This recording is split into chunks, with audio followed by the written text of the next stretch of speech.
Hey, thanks for clicking on the video. Today I wanted to go over some recent changes that Bungie's made to the game that have been especially beneficial for my hunters out there. I'm bringing these up because each change occupies a pretty interesting space and also not many people are talking about them. One thing we're going to go over is how the last word is able to deal like 200,000 damage in one shot. But of course we'll get to that in a moment, and if you're just really curious, I've got timestamps down below just for you. And if you enjoy this video, a like and a subscription would mean a lot. My goal is to put out informative and interesting content for people like you, and I'd love to have you as part of the community. Now, getting into our first big change, we've got one that I have been eagerly anticipating. This is the fix to the Mask of Fealty exotic. Honestly, I feel like a good amount of people didn't even know that it was bugged. But if we look at the exotic's description, Withering Blades, hits and bounces create a small stasis crystal and refund a portion of melee energy. Using Withering Blade to shatter crystals or frozen targets releases a spread of Withering Blades. Now everything in here worked as intended except for this part here. Shatter crystals or frozen targets releases a spread of Withering Blades. Previously, the spread of shurikens was only caused by shattering crystals. Shattering frozen enemies did absolutely nothing. But if we take a quick peek at the recent patch notes, we have this that reads, fixed an issue where Mask of Fealty would not consistently create crystals when defeating frozen targets with Withering Blade. Now, actually, you might notice a bit of a missing note. There's no mention of frozen targets not spawning shurikens,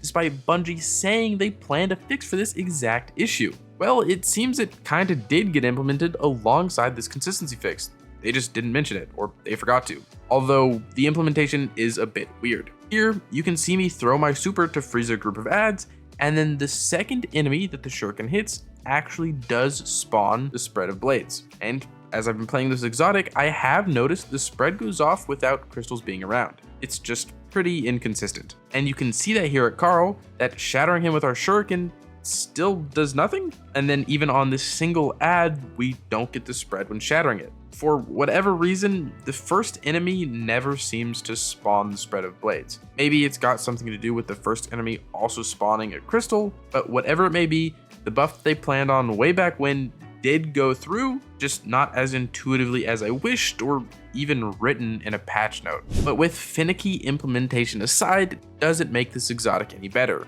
And the answer is yes, actually it does. The footage you're seeing in the background is using the build I made for this video on screen, which if you're interested in that at all, it will be linked down below or in the top right of the video. But that build works so well to have infinite melee uptime, tons of CC, and good survivability. One area of friction though was needing to ensure that a shuriken hits one of your crystals. Now, while it was actually super easy, usually done without thinking, it sucked not being able to do the same with frozen enemies. Now though, you can seriously just toss your shurikens. No need to make sure you're hitting the guy with a crystal next to him, just chuck them. And when you do hit those crystals and frozen enemies, more shurikens spawn and more crystals and freezing and melee regeneration happens. If you've yet to use this exotic, you should definitely start thinking about it. This buff is pretty sizable, and the exotic itself lends to some very fun ability spam builds. Again, my build video and the dim link will be in this description, but I would really recommend watching that video so you get the full gameplay loop and all that.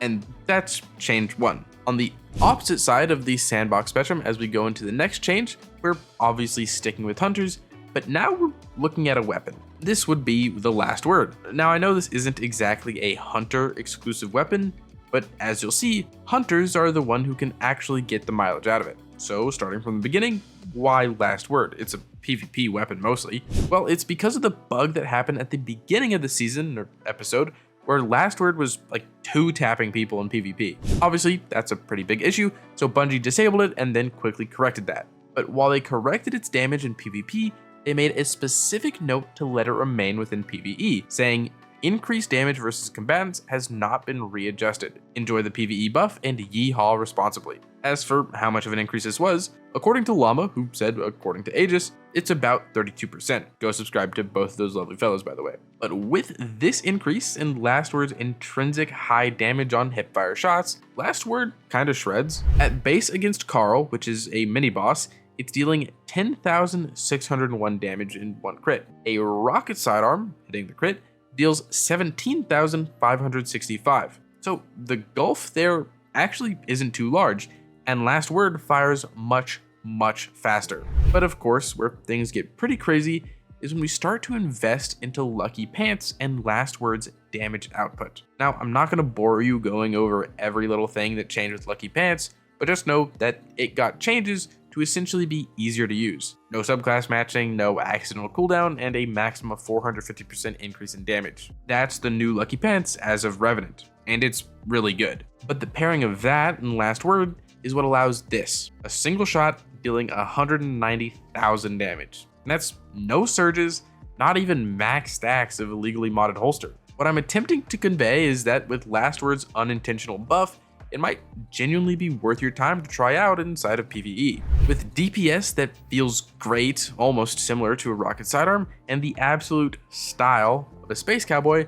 a weapon I would have never given the time of day has me thinking of how to use it on other classes besides Hunter. Obviously, there really isn't much else besides Lucky Pants. I mean, you just get so much beefy damage output that actually allows this exotic to be taken into higher level content, and you'll see success. Speaking of which, if you're looking for a build to adopt, Llama, which I mentioned earlier, has one out which is the epitome of a space cowboy. I highly encourage you guys to check it out. But for some more commentary on what to pair with Last Word and its new PvE buff, I tried a couple things like Chromatic Fire and Warlocks, but not much synergizes enough to be mentioned. What can be considered is that you can just run this as a standalone exotic. Slap on some kinetic surges and you're dealing enough damage as is to enjoy your time with it. After all, there is a reason why the thumbnail in this video is saying that Hunter stocks are up. Lucky Pants and Last Word are a new match made in heaven, and I really implore you guys to try it. It's just badass. But with that, I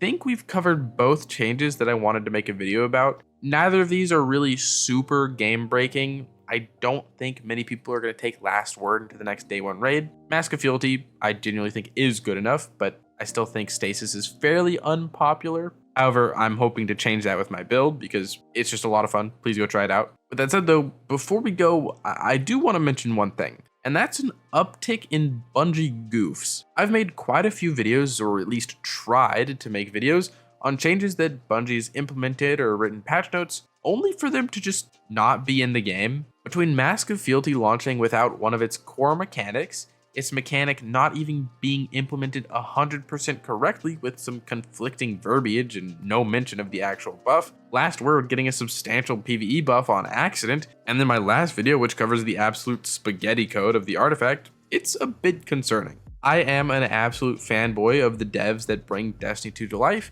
and as an aspiring dev myself, I know that nothing ever works exactly how we want it. But hopefully these type of things can get fixed as we move on to Heresy, Apollo, and Behemoth, and I've just noticed a lot of you guys mentioning in the comments that you're pretty sick of it, and that's understandable. So maybe it's time for a discussion on the health of Destiny 2, the coding, and I'm sure some people will bring up the engine, but when you see the signs, you should probably say something.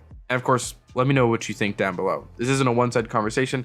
I don't really know what to say about all this. I just want to know if you guys are noticing some worse performance when it comes to Bungie patching stuff and having mistakes happen. Let's get a nice data set so we can all have a full opinion. With that said though, back to the point of the video, Hunter stocks are up. There's even more buffs than this that have gone kind of under the radar. These are just the big ones that I was particularly excited about, and I'd like to hear what you guys think about these down below as well. And of course, thank you so much for getting this far into the video. Your viewership means an absolute ton. I just hit 10,000 subscribers, which is a kind of mind-boggling number, and I'm so happy to have you guys as a part of my community. And if you haven't subscribed yet, a subscription helps out a ton, also a like. And if you want to support me, support the channel, leaving a comment too is very helpful. The algorithm loves that. But if you want to support me and support the channel, but you can't think of a comment down below, Hunter stocks. And with that, as usual, I hope you are having a great day, and I hope to see you around.